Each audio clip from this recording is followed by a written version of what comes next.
మాజీ మంత్రి హరీష్ రావు జన్మదినం సందర్భంగా రామ్నగర్ లో రక్తదాన శిబిరం నిర్వహించారు.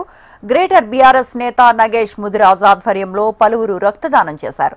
నిత్యం ప్రజల కోసం ప్రజల్లో ఉండే నేత హరీష్ రావు అని ఆయురారోగ్యాలతో సుఖశాంతులతో ఉండాలని ఆకాంక్షించారు. హరీష్ రావును విమర్శించే నైతిక హక్కు పీసీసీ ప్రెసిడెంట్ మహేష్ కుమార్ గౌడ్కు లేదని నగేష్ ముదిరాజ్ అన్నారు.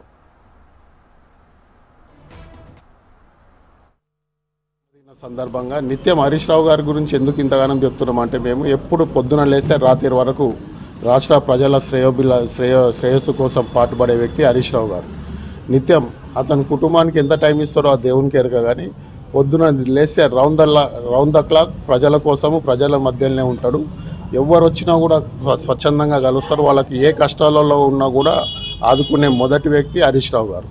కాబట్టి అలాంటి ఆయన జన్మదిన సందర్భంగా మేమందరం ఇక్కడ పాల్గొనడం చాలా గర్వంగా మేము భావిస్తున్నాం.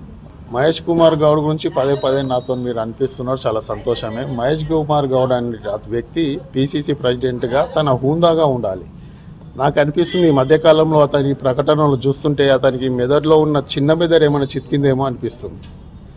హరీష్ రావు గారు 7 సార్లు ఎమ్మెల్యే, 1000తోని కాదు 1,00,000 కూడా దాటింది కొన్నిసార్లు అతని గెలుపు మెజారిటీ. ఈ మహేష్ గౌడ్ అంటోనికి కాంగ్రెస్ పార్టీ 2 సార్లు బీఫామ్ ఇస్తే డిపాజిట్ రాలేదండి. హరీష్ రావు గారి